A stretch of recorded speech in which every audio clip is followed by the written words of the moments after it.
أعوذ بالله من الشيطان الرجيم. بسم الله الرحمن الرحيم. ولا تتخذوا أيمانكم دخلا بينكم فتزل قدم بعد ثبوتها وتذوقوا السوء بما صددتم عن سبيل الله ولكم عذاب عظيم. صدق الله العظيم. سبحانك لا علم لنا إلا ما علمتنا إنك أنت العليم الحكيم. ولا تتخذوا اور نہ بناؤ ایمانکم اپنی قسموں کو دخلا بینکم آپس میں دھوکہ دینے کا ذریعہ فتزل اس طرح کے ڈگمگا جائیں قدم بعد ثبوتیا جمنے کے بعد وتذوقوا اور تمہیں چکھنا پڑے مزہ السوء برے نتائج کا بما بوجہ اس کے کہ صدتم روکا تم نے عن سبیل اللہ اللہ کے راستے سے ولکم اور ملے تمہیں عذاب عظیم بہت بڑا. ایمان کو اخلاق سکھائے جا رہے ہیں، تعلیم سکھائی جا رہی ہے کہ اے مسلمانوں معاشرے کے اندر ذرا غور و فکر کرو.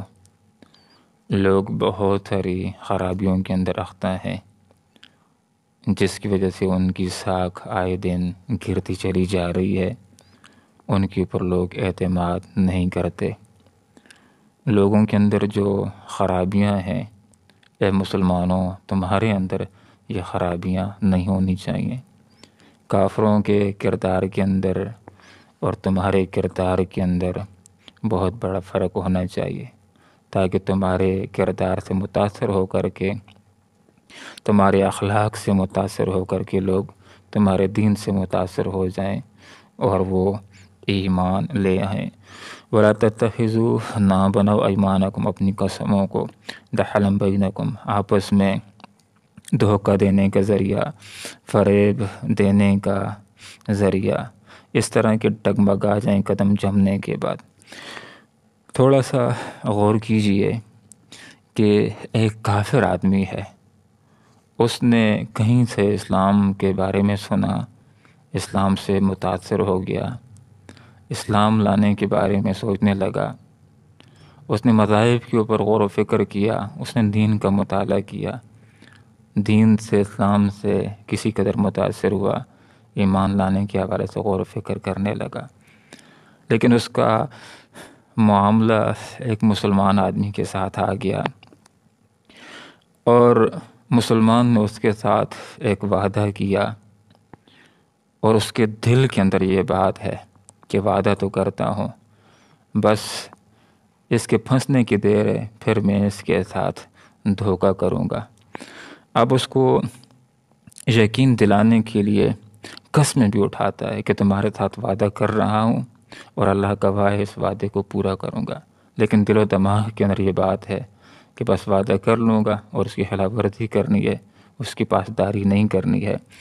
تو آپ تھوڑا سا غور کیجئے، سال گزرے گا، 2 سال گزریں گے، جس وقت اس آدمی کے سامنے یہ بات آ جائے کہ اس نے، یہ مسلمان ہے، اس نے اللہ کو گواہ کر کے اور قسم اٹھا کر کے میرے ساتھ وعدہ کیا لیکن مجھے نقصان دے گیا ہے، تو اب وہ غور کرنے کے اوپر مجبور ہو جائے گا کہ وہ آدمی کہ جو اللہ کا نام لے کر کے دھوکہ دینے سے شرماتا نہیں ہے، تو آخر اس کے بارے میں اور اس کے دین کے بارے میں وہ کیا رائے قائم کرے گا. یقیناً اس مسلمان کی ساکھ اور اعتماد بھی اس کی نظروں میں کم ہو جائے گا اور اس کے دین سے بھی وہ بدگمان ہو جائے گا. تو یہاں پر سب سے بڑی بات یہ سمجھائی جا رہی ہے کہ اللہ کے نام کو دوسروں کو دھوکہ دینے کا ذریعہ نہ بناؤ. کہ تم قسم اٹھاتے ہو، اللہ کو گواہ کرتے ہو، دوسرا آدمی وہ اب مطمئن ہو جاتا ہے کہ اس نے اللہ کو گواہ کر لیا ہے، اب یہ معاہدے کو پورا کرے گا، بات کو پورا کرے گا، لیکن اللہ کا نام لے کر کے اس کو اعتماد دے کر کے بیچ میں سے تم اس کو نقصان دینے کی کوشش کرتے ہو. جس وقت اس کے سامنے بات کھل جائے گی تو تمہاری کیا ساکھ رہ جائے گی اور تمہارے مذہب کے حوالے سے کیا وہ بدگمان نہیں ہو جائے گا اور کیا تم اس کو ایمان لانے سے روکنے کا ایک ذریعہ نہیں بن جاؤ گے کہ تمہارا برا کریکٹر اس کے سامنے آ جائے گا تو وہ کہے گا کہ یہ کیسے لوگ ہیں، ایمان لانے سے رک جائے گا. جب ایمان لانے سے رک جائے گا تو پھر اس کی وجہ سے تمہیں اللہ تعالیٰ بہت بڑا عذاب دے گا۔ ذرا آیات کے اوپر غور کیجیے، اللہ نے کیا ارشاد فرمایا، وَلَا تَتَّخِذُوا نہ بناؤ ایمانکم اپنی قسموں کو دخلا بینکم آپس میں دھوکہ دینے کا ذریعہ، فتزل اس طرح کہ ڈگمگا جائیں قدم قدم بعد ثبوت جمنے کے بعد۔ اب وہ آدمی متاثر ہو رہا تھا اسلام سے، اسلام لانے کے حوالے سے سوچ رہا تھا، لیکن اس نے اس کے ساتھ دھوکہ دہی کر دی تو اس کے قدم ڈگمگا گئے۔ اب ایمان لانے کے حوالے سے وہ نہیں سوچ رہا بلکہ کوئی اور باتیں اس نے سوچنا شروع کر دی ہیں۔ اب جس کی وجہ سے تمہاری وجہ سے، تمہارا وعدے کی خلاف ورزی کرنے کی وجہ سے ایک آدمی اگر ایمان لانے سے رک گیا ہے تو تمہیں برے نتیجے کا اب سامنا کرنا پڑے گا۔ کیا ہوگا؟ وَتَذُوقُوا تم چکھو گے مَزَاءَ السُّوءِ برے نتائج کا بِمَا صَدَدتُّمْ عَن سَبِيلِ اللَّهِ اس لیے کہ تم نے روکا اللہ کے راستے سے۔ تمہاری وجہ سے ایک آدمی، تمہارے برے کردار کی وجہ سے ایک آدمی ایمان لانے سے رک گیا ہے، اسلام کے اندر آنے سے رک گیا ہے، تو اس کی وجہ سے تمہیں کیا ملے گا؟ وَلَكُمْ عَذَابٌ عَظِيمٌ یہ بہت بڑے اجر کی بات ہے، بہت بڑے ثواب کی بات ہے کہ اگر تمہاری وجہ سے کوئی بندہ مسلمان ہوتا ہے۔ بالکل اس کے الٹ بھی یہ بات ہے کہ اگر تمہاری وجہ سے کوئی بندہ اسلام لانے سے رکتا ہے تو ایسا ہی وبال بھی ہوگا، اور اس وبال کی یہاں پر یہ بات کی جا رہی ہے، اور لوگوں نے یہ بات بھی کی ہے کہ ہر آدمی سے ایک ہی وقت میں یا خیر پھیل رہا ہوتا ہے یا شر پھیل رہا ہوتا ہے، اور خیر پھیل رہا ہو تو اس کو خاموش دعوت کہا جاتا ہے۔ جو آدمی نمازوں کی پابندی کر رہا ہے، سچ بول رہا ہے، جس کے ساتھ معاملہ ہے اس کو فائدہ دینے کی کوشش کرتا ہے، کسی کے ساتھ دھوکہ دہی نہیں کرتا، تو یقیناً اس سے خیر پھوٹ رہا ہے، لوگ اس سے متاثر ہوتے ہیں اور پوچھتے ہیں کہ یہ کیسی تعلیم اور کس سے تعلیم حاصل کر رہا ہے اور اس کا مذہب کیا ہے، تو لوگ پھر اس کے مذہب سے متاثر ہو جاتے ہیں اور دین میں آنا شروع کر دیتے ہیں۔ صحابہ کرام کے اخلاق سے، آپ صلی اللہ علیہ وسلم کے اخلاق اور ان کے کردار مبارک سے لوگ متاثر ہو کر کے جوک در جوک اسلام کے اندر آتے جاتے تھے۔ تو ایک ہوتا ہے دعوت دینا زبان کے ذریعے سے، ایک ہوتی ہے خاموش دعوت عمل کے ذریعے سے۔ تو یہاں پر یہ بات ذکر ہو رہی ہے کہ کہیں تمہارا برا کردار لوگوں کے لیے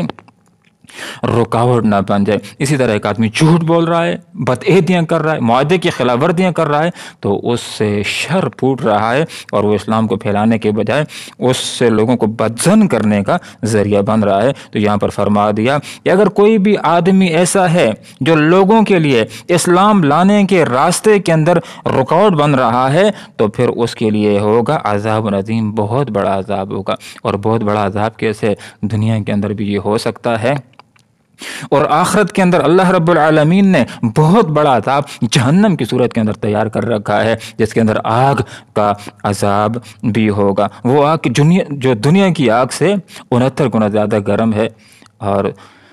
صحابہ کرام رضوان اللہ تعالیٰ علیہ مجمعین نے سوال کیا اللہ کے رسول ہلاک کرنے کے لیے، تباہ کرنے کے لیے تو یہ ایک حصہ بھی کافی ہے، یہ 70 میں ایسا بھی کافی ہے، فرمایا ہاں کافی ہے، لیکن اس کے باوجود جو جہنم کی آگ ہے دنیا کی آگ سے 69 گنا زیادہ مزید گرم ہے، اس کا رنگ بھی کالا ہے، اور اس کی 2 جوتیاں اگر کسی انسان کو پہنا دی جائیں تو اس کا دماغ بھی کھولنا اور ابلنا شروع کر دے گا، اور اگر کوئی پانی طلب کرے گا جہنمی تو اس کو گرم پانی کچرے اور پیپ دیا جائے گا، پیپ بھی نہیں سکے گا، چھوڑ بھی نہیں سکے گا، اور جب پیے گا پانی ہونٹ کے ساتھ لگے گا، نچلا ہونٹ گل کر نیچے آ جائے گا، جو پانی اندر جائے گا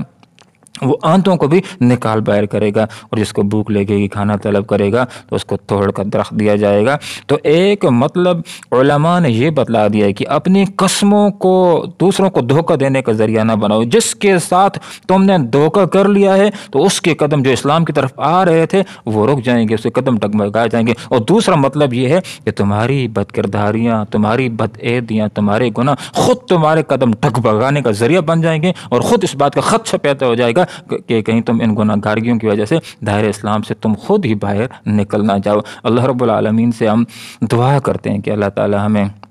اسلام کے اوپر ثابت قدمی عطا فرمائے، اور اللہ رب العالمین سے دعا کرتے ہیں کہ اللہ تعالیٰ زبان کے ذریعے سے بھی لوگوں کو دین کی دعوت دینے کی توفیق عطا فرمائے، اور عمل کے ذریعے سے بھی نیک اعمال کر کے اچھے اخلاق کا مظاہرہ کر کے لوگوں کو اللہ تعالیٰ اسلام سے متاثر کرنے کی، ان کو اسلام کی قریب کرنے کی اللہ توفیق عطا فرمائے۔ آمین۔ وآخر دعوانا ان الحمدللہ رب العالمین۔